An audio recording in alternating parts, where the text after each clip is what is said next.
One shot, now the future is yours. Go. Well, championships have been won and grand finalists discovered. It is the business end of the season and we are loving every minute of it. Hello and welcome to the NBL1 show thanks to Coles Express. I'm Megan Hustwaite and Pete Hooley.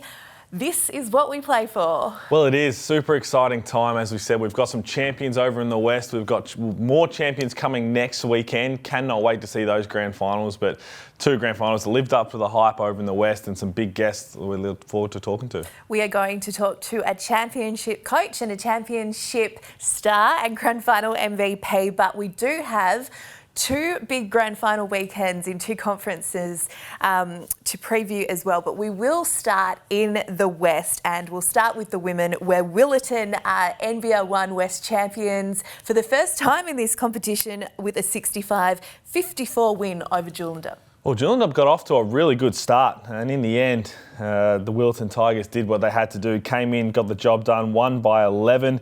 Their fourth term, that was the outscoring them 15-5 and our soon-to-be guest was a big reason why.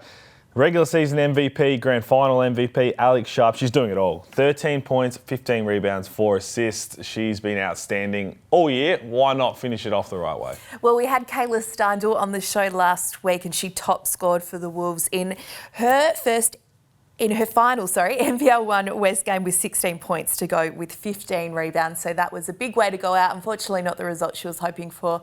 But gee, it was a wonderful spectacle to end what's been a terrific first season of this competition. Super exciting. The crowd was going crazy. That's what we wanted. We wanted a nice, close game right until the end, and that's exactly what we got. And superstars on both sides of the floor that we've already spoken to and one we're about to speak to again.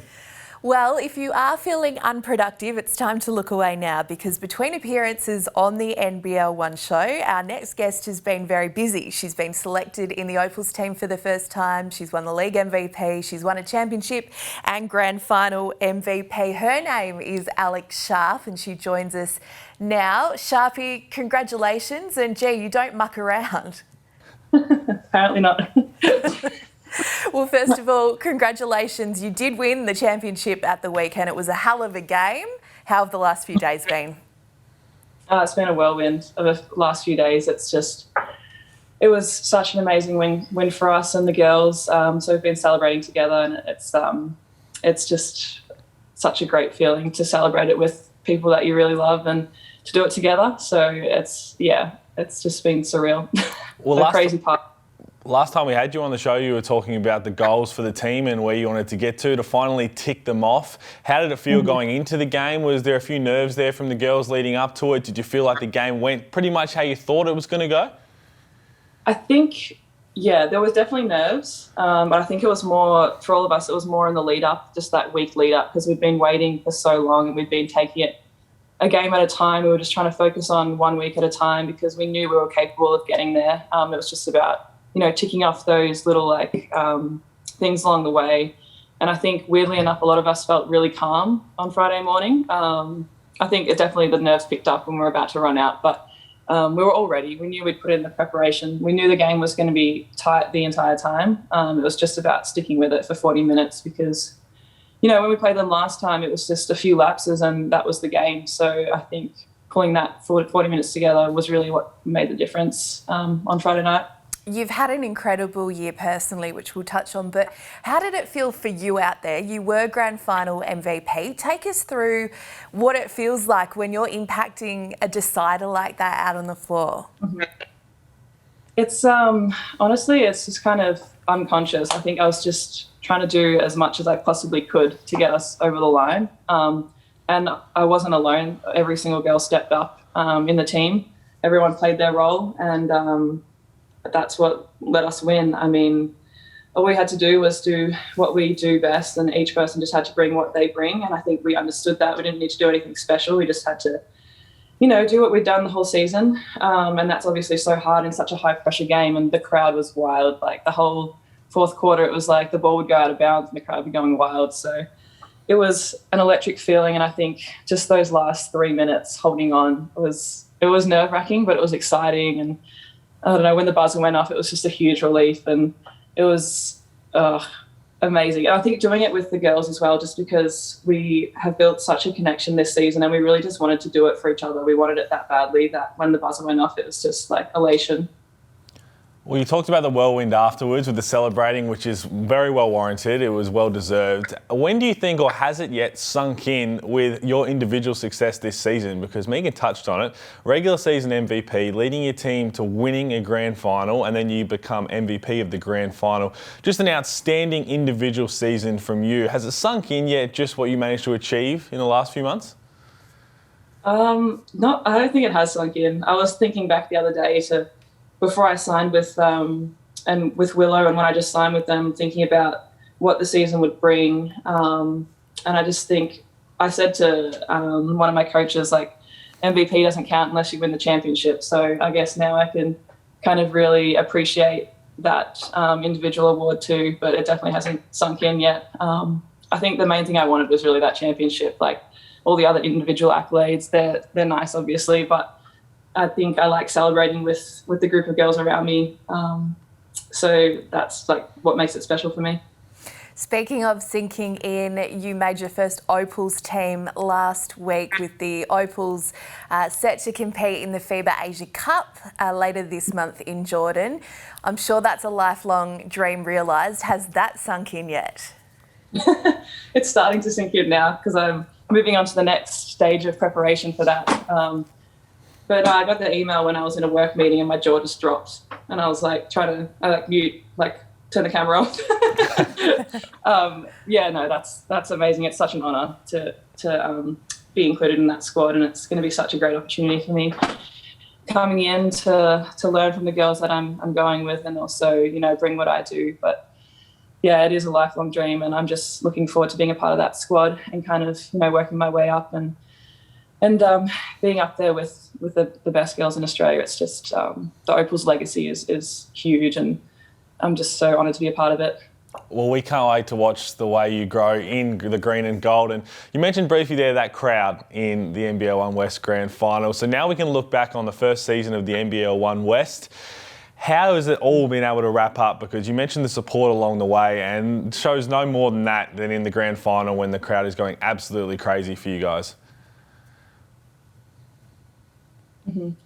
Yeah, I mean, we're just so lucky to have been able to have a mostly regular season over here, and I don't think any of us take that for granted. I think we were really grateful that we could have such a huge crowd and play in a game when everything else is going on how it is. But to have the support out there, have all the the Wolves supporters and the Willow supporters, they really showed up when they showed out, and it was they put us through at the end as well. We really heard them, we felt them, and yeah, it's just it's been a crazy couple of weeks. But I'm just so thankful that BWA were able to pull it off, and we're able to hold it together and finish off the season like that.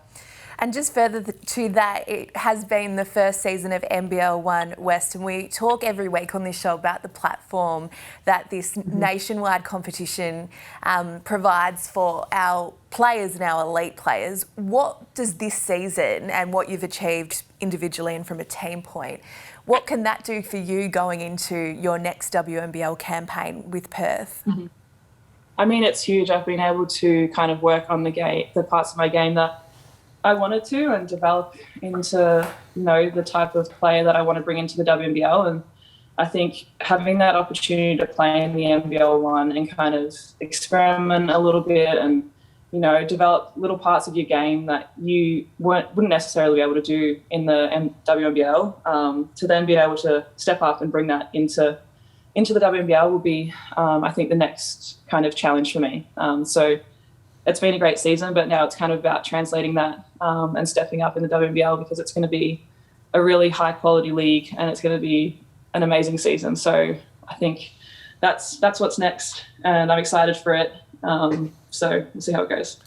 Well, before we let you go, I've got to ask, probably the one really upsetting and negative part of this whole end to the season is that we didn't get the national championship that we were going to get, where you could compete against the other winners from around the country. How do you think that would have potentially played out? You talk about having to celebrate you winning the NBL1 West, but then having to prepare to go into a national comp. The excitement would have been huge around that. Are you looking forward to potentially being able to do that in the future? Yeah, for sure. The girl we were talking about it. The girls and I were just like, "Oh, we should go to Melbourne. We should going to be able to play that championship." I don't know. I think maybe Willow should get like an automatic bid next year. We'll see. I like it. Or we'll just have to go back to back. No, I think that's going to be such an amazing thing when they can get that done. It'll be awesome to see all the leagues come together into one place and really test each other and go head to head when you're not representing just your home club, but also the NBL1 league that you're a part of. I think it's just going to be higher stakes than what it already is. So looking forward to see how that pans out next year. Well, we're definitely looking forward to following your career. I think you're on some massive things coming, and we can't wait to see you put on the green and gold and see every single step you go through. Congratulations. Thank you for joining us once again, and I'm sure you're in for a busy week off the floor as well. Thanks so much, guys. Appreciate it. Well, Perry Lakes are the champions in NBL1 West men, and Pete, they had a big 10-point win to become the champions. They did, over Rockingham, who really had the momentum leading into the game with their first ever trip to the grand final, and very similar in the way that these teams really swung the game momentum-wise, but overall, Hawks took control in the finish, outscoring 20-14, and they will be the NBL1 West men's champions, and just an outstanding game for everybody who loves basketball. This is what it's all about.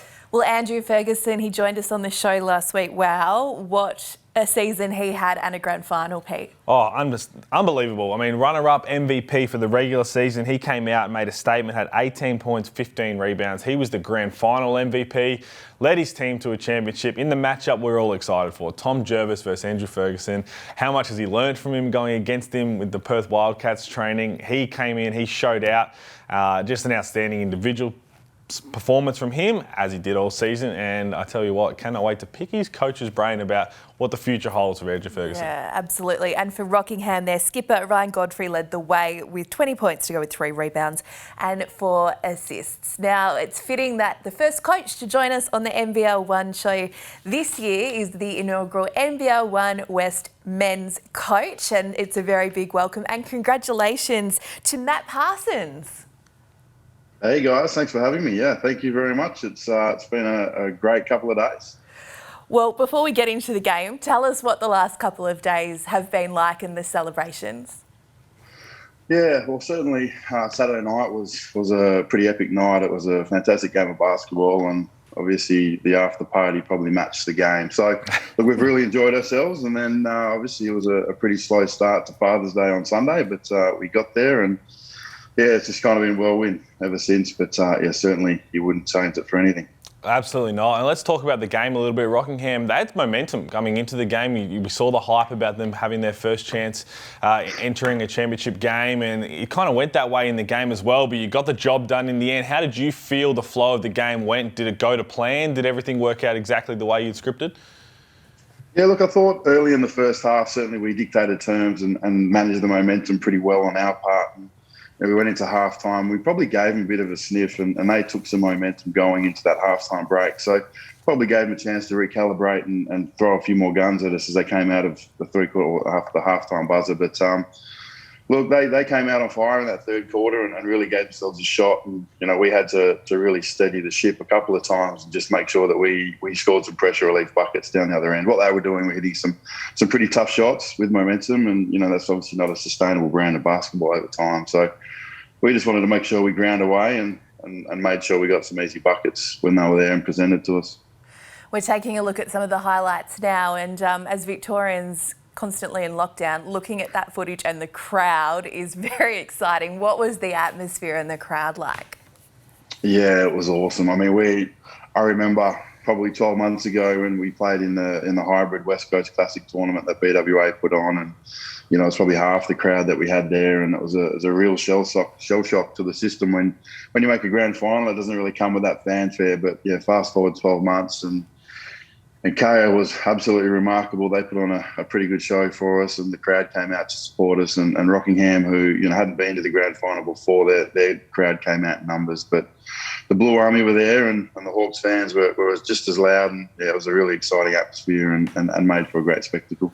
Well, you were led by a guy we had on last week on the show, Andrew Ferguson. What a season he had, what a game he had. We highlighted the matchup between the young pup, the old head, Tom Jervis. So how did you find his game? When we know he really stood up when it mattered, but overall, what a season from Andrew Ferguson.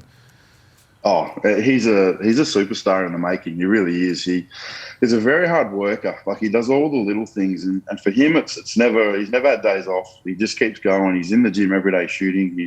He's doing the reps. He's obviously in the off season. He was down with the Wildcats, and the thing about Andrew is he kept his eligibility open so that he could go back to college, which he's actually currently on a flight heading back to America now. So his celebrations were pretty quick, but I mean, he just went to work every day at the Wildcats. He got better. He banged against John Mooney. He had to bang against Tom Jervis every day, and he was able to bring that form into the finals. But I think the most pleasing thing for Andrew was just how his season grew and grew and grew. And then when the finals came, he went to a whole new level. And I mean, he put us on his back at times, but I mean, he's a remarkable talent, and I can't wait to see just how professional that career is going to be of his. I think it's a 10-year career if we keep going the way he's going. So you've won the inaugural NBL1 West Men's Championship, but it doesn't end here. What does the success and this season mean for your club going into next year and beyond in this competition?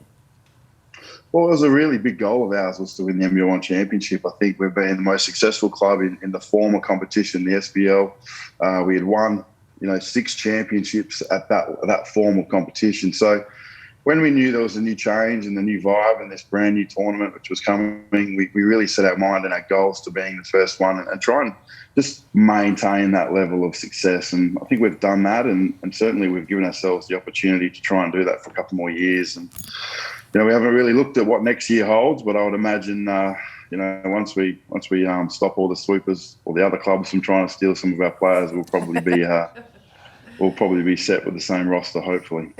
Well, the first time we've had a coach on the show, I want to just kind of pick your brain. Over there in the West, you haven't had too many hiccups in terms of the lockdown. There was a couple, though, where you had a weeks off, and it can really slow momentum down. Guys don't get as much practice. So what was your message during those times to make sure that when you could get back on the court, that all the guys picked up right where they left off, if not trying to be in somewhat better shape? Because we've seen it all around the country with these different stoppages. It's sometimes tough to be able to get together when you can't do that and make sure you don't lose any momentum when the season restarts. Look, it's really difficult. I mean, the stop-starts in nature is hard to manage at the best of times. And I guess when you stop, you increase your risk of injuries and all those sorts of things. So, look, we've got some really good physios, really good strength and conditioning coaches, and it was kind of their time to shine. It was a little bit less about me and preparation and programs for training and more about just relying on their experience and their craft. And they did a fantastic job. We were able to get through that with some significant running sessions, obviously. I think at that stage we're allowed outside, allowed to perform team sports or a team running session outside without masks. So we could stick together and be apart. But, yeah, certainly it wasn't ideal. But we were able to get a chunk of work in, which kept us relatively fit. Well, Matt, you've made a little bit of history being the first men's team to win the NBL1 West title. So we congratulate you and your team on your success. Thank you so much for joining us on the show this week. Thank you, guys. I really appreciate it. It was a fantastic comp, and just want to thank BWA for putting on a brilliant event and getting through the season. And we really have wishes, and hopefully things can change for the other side of the country. So thanks for all the support, and I know there were plenty of eyes from the East Coast watching this league, so hopefully we put on a show for you. It is grand final weekend in NBL1 Central. Let's start off by taking a look at the women's bracket from the weekend. Huge preliminary final action. North Adelaide 76 defeated South Adelaide 72 in the women's preliminary final. My goodness, that was a thriller. Well, this was an exciting game. This game really never got to a blowout at any point, with 4 points being the final margin. It was never close, further than 3 points at every single break. Jess Good, Courtney Hanson, they both had double-doubles. Taylor Ortlip, she had 23 points. Just an outstanding game. Puts North Adelaide into the grand final, and what a close one. Unlucky for South Adelaide, who had a really good season led behind their 2 superstars as well. They sure did. As we take a look at the men's bracket now, And it's North Adelaide again. They've rocketed into the decider with an 86-69 huge victory over Sturt. This was a boil over. It was, and a big upset. Sturt finishing top the way they played on their home floor. And again, we knew it was going to be their NBL stars who get the job done. Jack McVeigh had 28 and 12. Sunday Detch had 31, 4 and 4. But again, tough for the Sabres. What an outstanding season. Take nothing away from that, but they're out in straight sets, and the Rockets have to go against the Flames in what's going to be probably a grand final no one really predicted when it got to what the bracket was looking like, but it's going to be a cracker as well. Well, it just proves how tough this league is and the standard of the basketball. And as we know, anything can happen in finals, which has been the case. Let's crack into a women's grand final preview. It is the Southern Tigers taking on North Adelaide. So it's 1v5 Saturday at St Clair Recreation Centre. Tip-off is at 5:30. Well, the Southern Tigers, they've only played one game since finishing on top of the table. So they're going to be feeling fresh and they're going to be super eager to get out on the floor. What it does mean is the Rockets, who have been playing every weekend, are going to come in with some momentum. And that is always a question of which team would you rather be? The one that has the rest or the one that's been playing and starting to play some good basketball? So I think that's just going to set up to a massive, massive grand final. And this is a coin toss. Well, we're taking a look now at some footage of when these teams last met, and let's crack into our play to watch for the Southern Tigers, another star who's joined us on the show this season. Well, Tish Morrell, Hall's medal MVP. She averaged a double-double. She's an all-star 5. She's going to be the one they're going to have to try and slow down if they want to try and be successful. And not many teams have done that so far. And as we said with the break, she's going to be ready to come out and put on a big performance. Well, someone that's been putting on big performances throughout the season and the finals is Jess Good, and she's our player to watch for North Adelaide. Defensive Player of the Year. She's also had a double-double every game, and she was outstanding in that prelim final. When you're trying to come from 5th to win a grand final, that's the kind of momentum you need from your stars, and she's going to have a big say in this one. We cannot wait for this. It's the NBL1 Central Women's Grand Final. You can watch the game live and free on KO Freebies, nbl1.com.au and the NBL app. As we move into our men's grand final preview for NBL1 Central, it is the Norwood Flames and North Adelaide Rockets. So 3v5, as we were just touching on before, 7:45 tip-off on Saturday night. Well, this is a very similar setup in terms of North. They've had the week off. They did play the 2 games before that. And the Rockets, they're coming in with a lot of momentum. Another North Adelaide team coming in from 5th. They're playing well. They look like they're enjoying their basketball. So it's going to be a really, really big one. And they're going to be looking for revenge against the Flames. Sunday Detch makes all the difference. He's going to be a lockdown defender. We know what he's doing offensively as well. But they're going to have some tough guys to try and stop. Who does Sunday Detch go to? You probably assume it's going to be CJ Turnage. Well, as we take a look at some highlights now, last time they met, they didn't have Sunday then. So it's a fair inclusion into this team, isn't it? But as you mentioned, CJ's had a huge season. Well, he has. I mean, he's been outstanding. And as we said, Sunday Detch is going to get that assignment, but you can never really just try and shut him down with one guy. You're going to need multiple guys. And on the other side, it's everybody's favourite, Jack McVeigh, who's just playing some outstanding basketball. And that man's always got a smile on his face. So as much as the Rockets are trying to slow down the Flames got to do the same thing, because there's going to be the momentum on both sides. 2 massive grand finals. You coin toss both of them. Imagine Jack McVeigh if he wins a championship. The joy will be spilling out of him. Well, you'd be more impressive if they managed to slip up just, and he'd still find a way to be positive, that man. But I'm looking forward to that game. That's going to be outstanding. The grand final live and free on KO Freebies, nbl.com.au and the NBL1 app, as we take a look at all things NBL1 North, and it is heating up to very high temperatures in NBL1 North. As we take a look at the women's bracket now, and the Southern District Spartans were victors 87-69 over Mackay, and the Southern District showed why they are the undefeated minor premiers. Well, the one we keep talking about all year, Maddie Rochi, she had 29, 5 boards and 6 dimes. She led the way, and they're going to be a really tough team to beat with her leading the show. And in the other game, Logan, 68-55, winners over the Townsville Flames. And Logan made it hard for Townsville from the tip. They did, and they outscored them 19-3 to start that one. Always going to be chasing your tail after that. Michaela Roof, another one we spoke about as a player to watch. She had 21 and 11, and that sets up a really exciting grand final series, which we'll touch on. Yes, we sure will. As we take a look at the men's bracket for NBL1 North finals, we've been talking about big finals upsets upsets, and Cairns had one of the bigger ones we've seen at the weekend. Massive game. They absolutely demolished the Logan Thunder. They had no NBL players, but it doesn't matter because Deborah George does his thing. When players need to step up, we've seen Deborah George do it all around the country. He had 24, 5 and 2. And that's going to be a man we've got to keep an eye on. And in the other game, Mackay 106 winners over USC Rip City 91. Massive last quarter, 39-22. That is an offensive onslaught. And Manny Millau, now he's ready for a big step in the NBL, signing with the Adelaide 36ers. He had 34 and 10 and one of the biggest dunks of the year, which we've seen on some socials. Oh my gosh, how about that dunk? Wouldn't know anything about dunking. That's congratulations. Now, fittingly, the best two teams all year are playing off in the Women's Grand Final Series. Pete, it is the best of three and we cannot get enough of it. Well, it's exciting. You get a lot of basketball. It's potentially back-to-back-to-backs where you get to have to play against on your opponent's home floor if you're the Logan Thunder, but more than one game. That's what we're here for. And the Southern Districts, they've gone undefeated up until this point. And they beat Logan last time they met in the regular season. So this is a tough task for the Thunder because not only do you have to try and beat an undefeated team once, you've got to do it twice in the same weekend.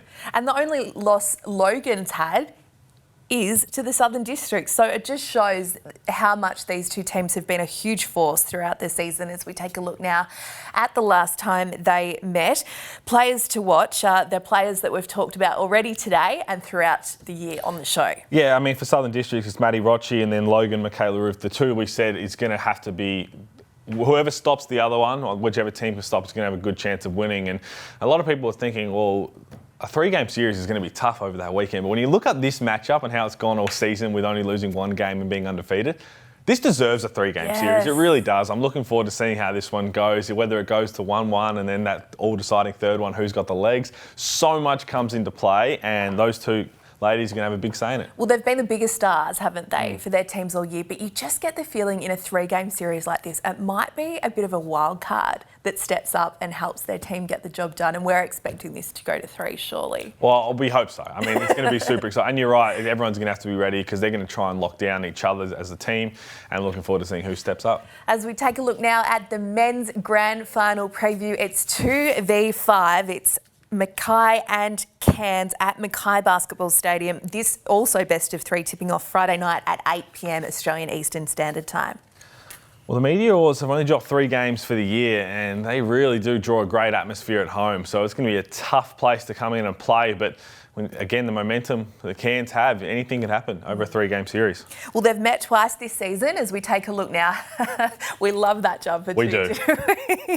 And Mackay have won at both games. Who's our player to watch for them? Mackay, Manny Millau, as we said, he won this club best and fairest. He had a huge double-double. He is really starting to play some good basketball. He's injury-free.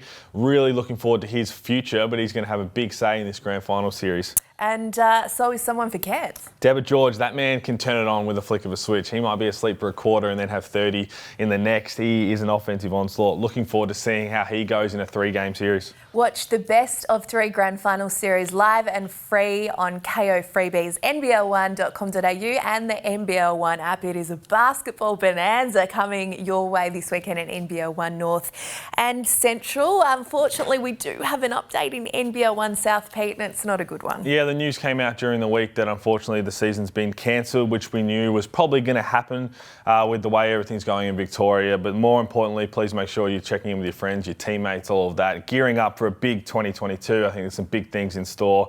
The planning's well underway, but stay safe and let's hopefully we can get out of this lockdown and just playing some basketball anywhere you can. It'd be nice, wouldn't it? This could be a very long and prosperous pre-season.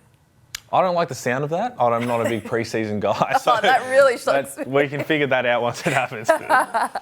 Now, don't forget to tune into KO Freebies across the weekend for all the grand finals. And of course, all the highlights will be on our social media channels, Pete. Well, we mentioned a couple of Dunk of the Year candidates. We've had some half-court shots in grand finals. So NBL1 on all your socials is for all your highlights and all your latest news. Well, congratulations to our NBL1 West Championship teams. Good luck to all teams playing in grand finals this weekend. And for the last time, we'll see you next Tuesday. Yeah, I was building on a lecture.